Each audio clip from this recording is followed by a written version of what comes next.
So you're at the restaurant and the wine list is presented. Often hundreds of selections, it looks like a phone book. Then the sommelier comes over. How do you make sense of it all? My name is Michael Green here at Southgate Restaurant, New York City with beautiful views of Central Park. Today, let's go behind the burner and meet the sommelier.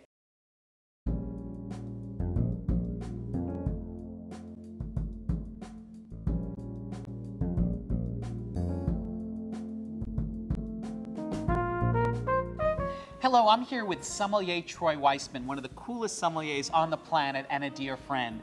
Troy, let's start with the wine list.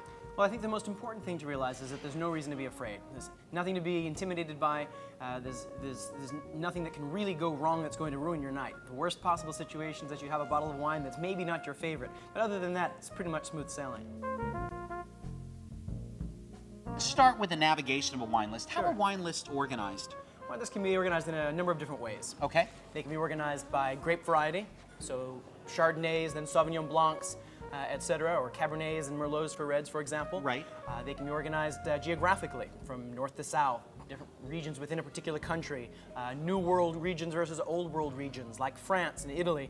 Versus, And then also by style, light at the top, full-bodied at the that's bottom. something that you often see on smaller wine lists. How do we engage a sommelier or a beverage director to get the most out of the restaurant wine experience? Just don't be afraid to ask. When guests call me over to the table, or even when I approach a table, I always try to find out what it is about a particular experience the guest is looking for with their wine. Are they looking to have a wine that pairs best with their particular dishes, or are they looking to have a wine that they just generally like to drink? How do you start?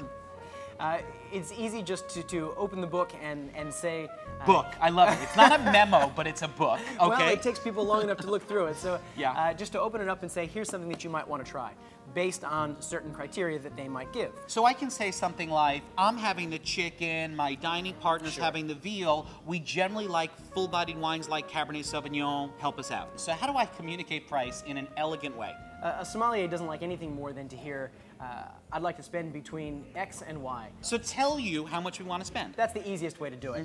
But sometimes that's not necessarily the most appropriate. If you're dining with guests, or you have colleagues, or you're taking people out on a business dinner, then you might want to be a bit more discreet about it and not let your guests know exactly how much you're willing to spend for them. Well, now you were talking about discretion. I love the classic finger-pointing move. So give us that tip. It's so clear. If you find a wine on the list that's in a price point that you're comfortable spending, it's always great just to point to it and say, I'm looking for something along these lines, or I'm looking for something kind of like this, or in this style. I like to use two fingers, one on a producer and one on a price. So that way you're communicating, exactly. I want to take your recommendation, but here's my price parameter. Exactly, and that's very clear. And any sommelier is going to pick up on that very quickly and be able to work with you in a particular parameter. Okay, Troy, great wines on the list. What have you been loving lately? What have you been drinking while you're at work and off work?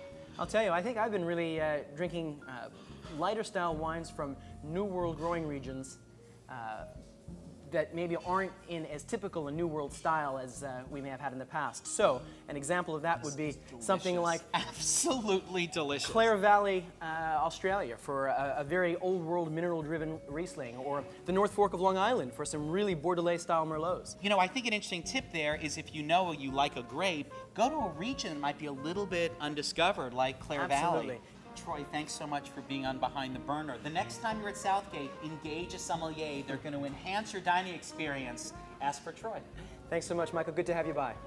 So stay tuned to Behind the Burner, where we give you the tips, tricks, and techniques that are lighting the culinary world on fire.